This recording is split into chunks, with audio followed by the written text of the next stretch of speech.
My name is Ghost Guy Daniel, and this is an article read for infamous inmates of Alcatraz Prison, San Francisco, California. Alcatraz, infamous inmates. Some say Alcatraz was dedicated to the incarceration of the worst criminals in the United States of America. This may be true for some, especially those deemed an escape risk, as shown in my other two articles dedicated to the escapes and ghosts and the insane 1946 Battle of Alcatraz. However, it's not the only reason the most infamous inmates were sent to Alcatraz.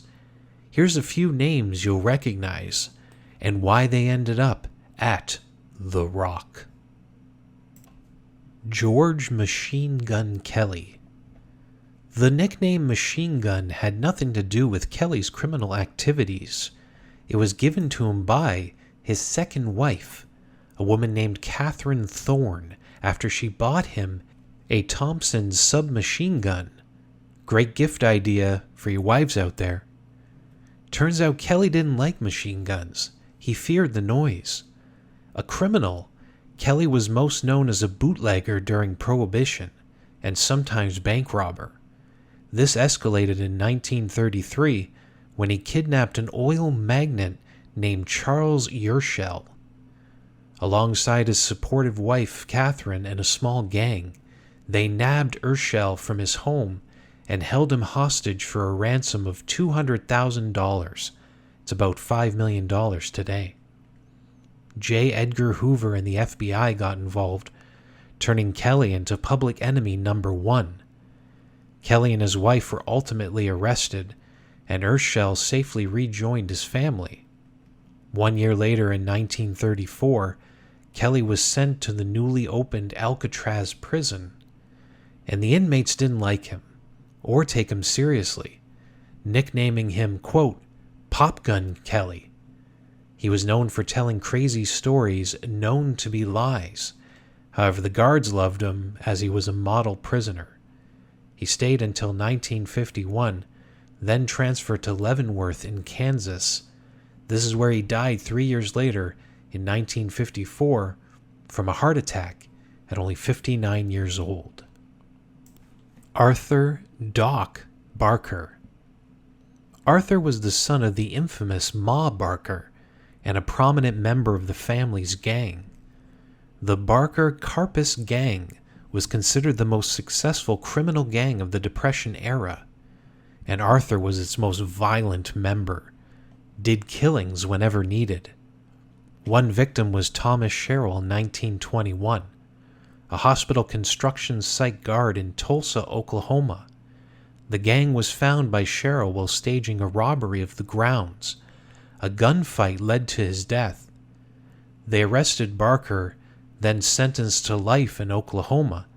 Only 10 years later they paroled him in 1932, and Barker returned to his family. 1 year later he showed up in Minneapolis to rob a bank. This led to the death of 2 police officers and a civilian.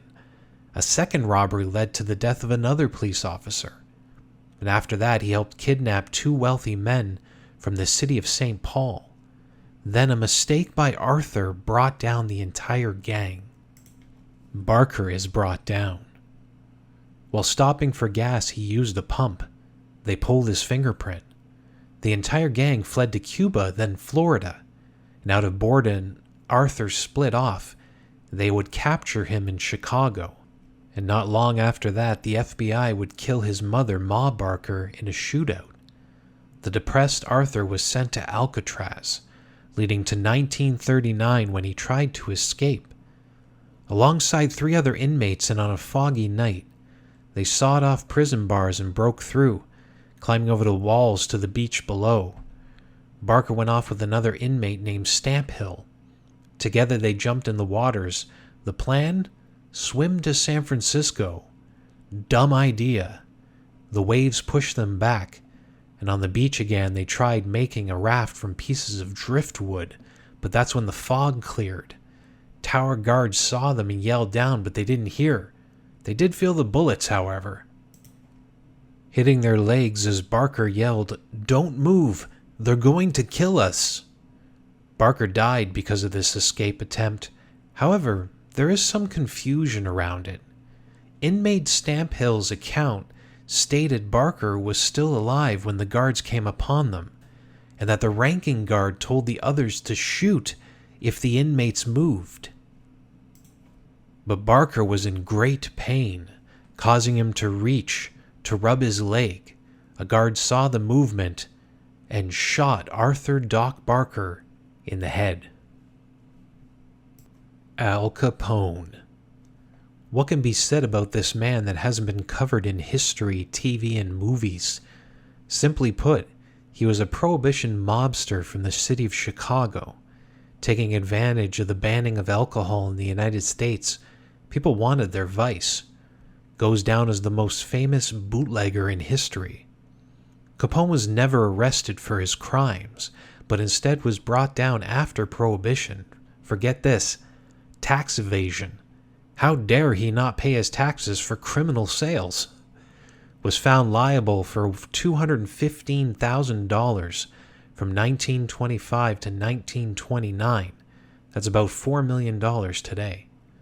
Sentenced to 11 years in prison, a joke of a charge for Al Capone. Everybody knew it was just a way to get him punishment, and also a way to get fame and finance for the newly built mega prison called Alcatraz.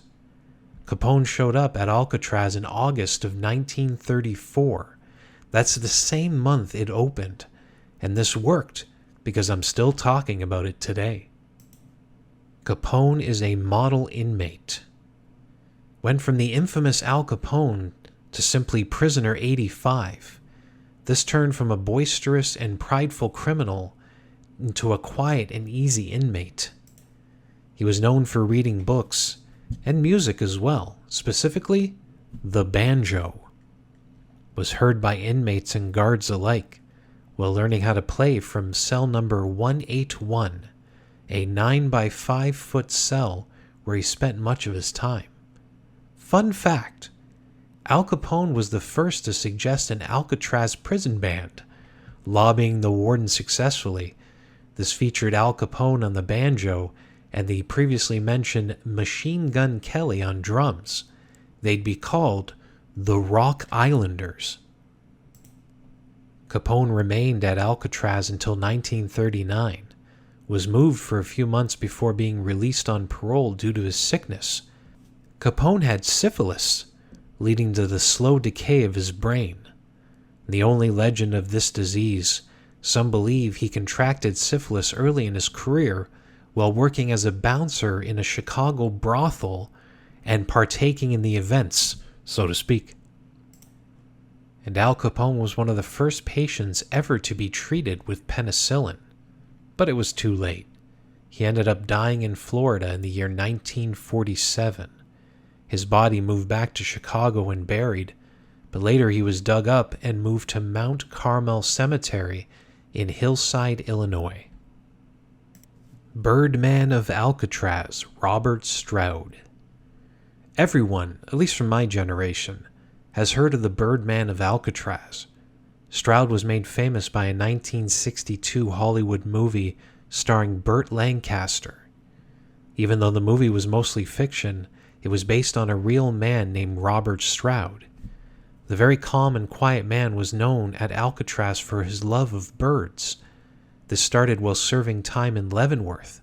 Legend has it, this once extremely violent man ended up in solitary confinement. It's there he found a nest of injured sparrows, caring for them and nursing the birds back to health. This changes his ways.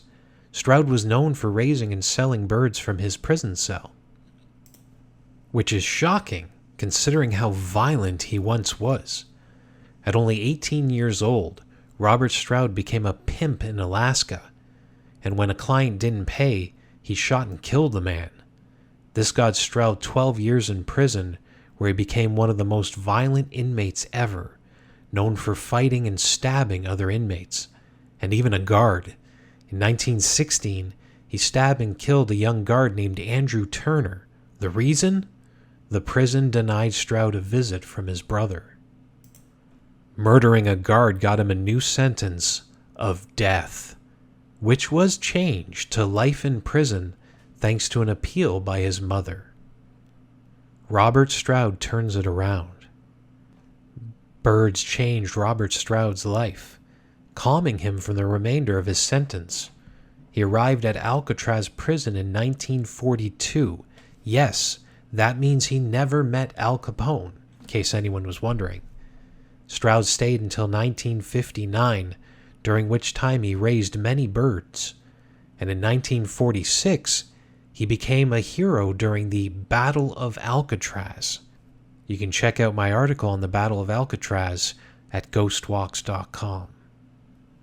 Actor Burt Lancaster then visited Stroud. The actor had just won an Oscar.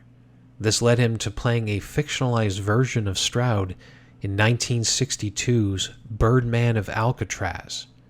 Strangely, the real Robert Stroud died only 1 year after the release of the movie, in 1963, due to failing health at the age of 73 years old.